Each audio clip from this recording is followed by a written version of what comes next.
It's been a little while since I've posted a video on this channel, but you know it's because the game either has to excite me or make me want to warn you because it's so bad. In this case, I bring you a game that legit made me cry, smile, and leave me wanting so much more. Where Winds Meet is a wuxia open-world RPG adventure game developed by Everstone Studio and published by NetEase. There are a lot of open discussions online as to whether or not this game qualifies as an MMO, and I'll let you decide as we go into the information here shortly. The game is set to launch globally in 2025, and I'm using quotation marks around globally as you and I both know some countries will be blacklisted due to its release on Steam, PS5, and mobile devices with controller support for PC. The game already exists in China and has since December 2024 in an open beta state. However, I'm going to just discuss what I played in the recent closed beta that I kept you all up to date on signing up for via my Twitter. Check the description below if you want to be the first to know upcoming alphas and betas that I'm interested in by following my Twitter. Before we dive into this, please note that this is from my perspective as a tester, and most certainly the game may change before release, but that's unlikely since it's already been out in China,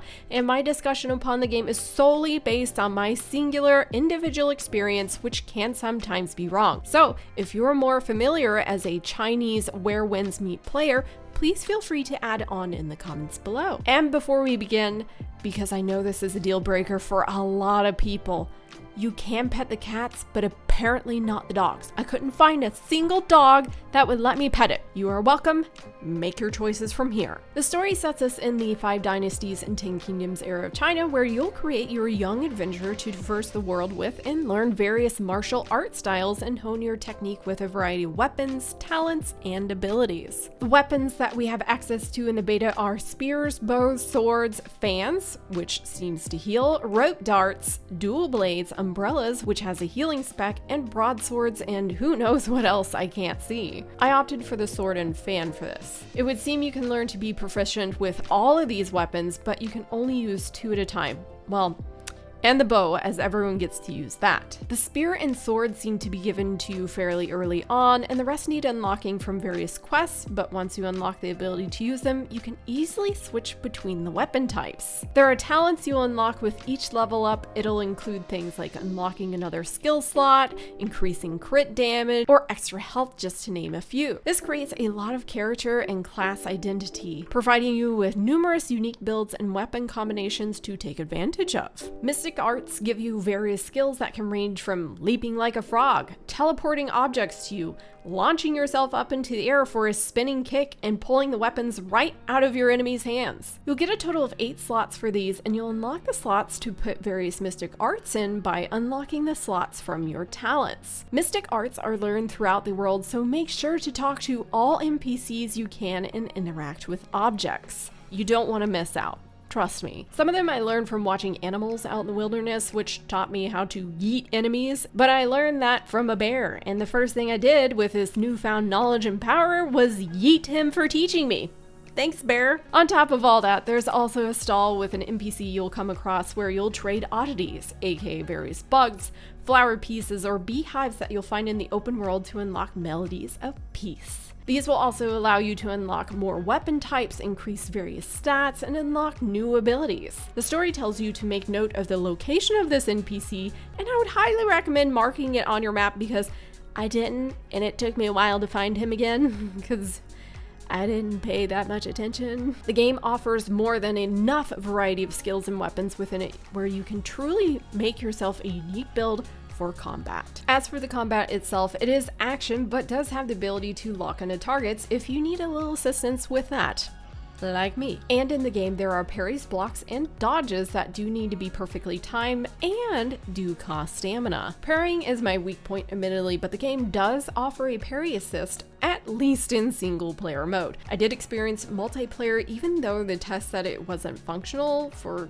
the present state of the game. And it seems my parry assist didn't function in multiplayer, so I don't think it's there. Basically, get good before you go into multiplayer, I guess, or just stay solo. I'm not here to judge you, you lone wolf you. Ultimately, the combat felt fast, fluid, and overall just great. But I think I can attribute that to martial arts choreographer Stephen Tung Wei. Most movements were captured using motion capture artists, which is pretty cool. A lot of people are comparing the combat to Souls-like, which I can see, but I actually disagree with. Hear me out. Souls-like feels heavier and slower to me. I do love it, but this feels rapid and responsive, but also impactful with each hit. So I'd say it's like Souls-like if you added a bunch of grease to it. I do, however, see some Souls-like influence within the combat and the world itself. For example, there's helpful little tips players can place throughout the world to help navigate you with little hints for surprises around the corner.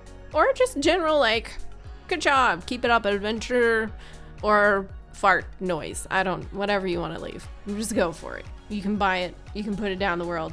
Enjoy! If you choose to play the game in Forever Alone mode, you can adjust your difficulty to Story, Normal, and Desperate, which has 2 modes for the final difficulty. The world difficulty seems set to single player mode, as once you join multiplayer, it'll have you roaming the world with other players. I personally would probably call this game MMO adjacent, as there's a world chat and the ability to play with others. You can play with up to 4 friends in your world, or you can join their world and have 4 of you. As for how many other players are in the multiplayer world, I've heard about the number 30 or so, but I can't claim that with certainty. There are 4-player dungeons, 10-player raids, and even 1v1 PvP and guild PvP in the game. I only experienced the dungeon solo and 4-player in the short time that the beta lasted. And I can only hope there are more betas in the future to test multiplayer and smooth it out, because I did have one streamer friend, the Platform Podcast, who did play with a friend and said it was pretty janky. So I'm just saying, I hope they test that before just dropping it. Running dungeons does consume energy, which takes roughly 40 hours to recharge from the looks of it. However, it looks like you can probably purchase energy, which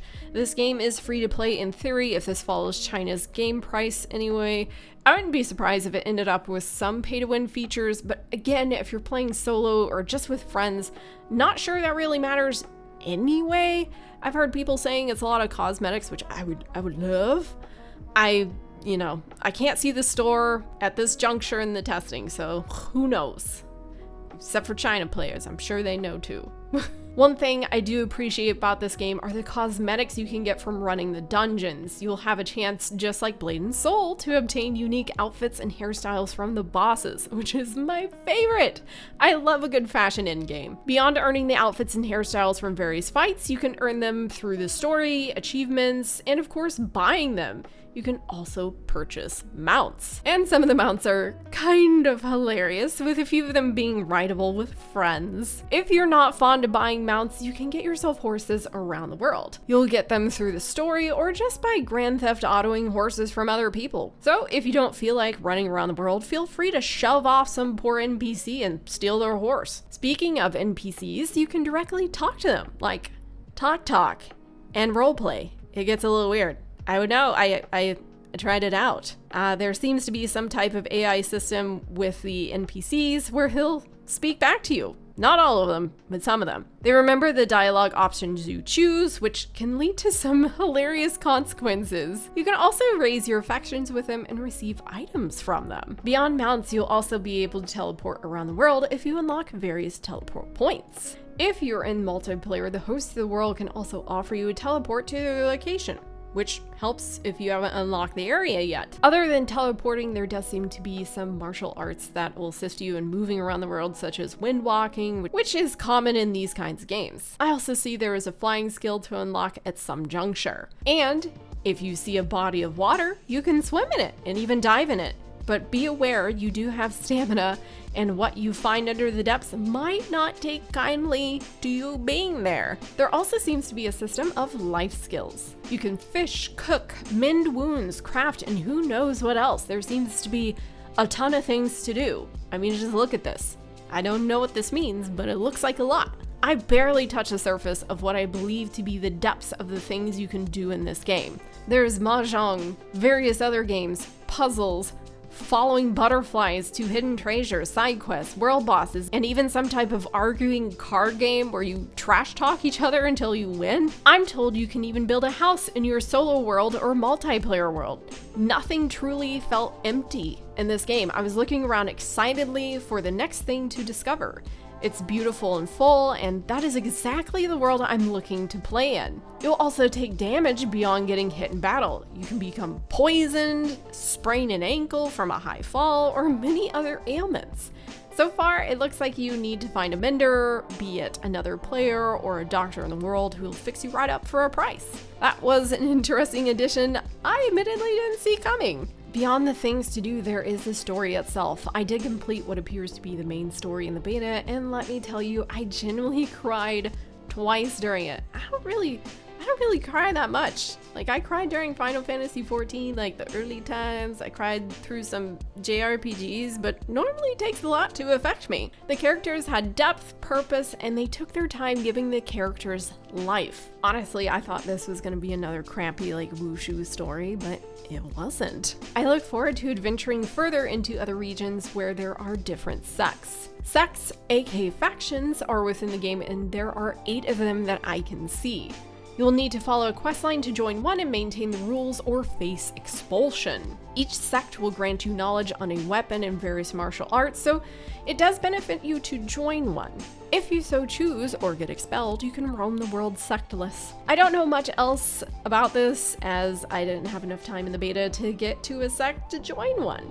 Overall, this game was a definite add to my list of most highly anticipated releases for this year. I look forward to playing it and perhaps running into one of you in the beautiful world. If you are a wuxia fan, or even just a fan of MMO adjacent games, this might be your cup of tea. Or heck, if you just want to try it alone and explore and experience the beauty of the game has to offer, go for it. So tell me, what do you guys think down in the comments below? Will you be playing this game when it drops? This was MRSSSTIX, logging out for now. Bye!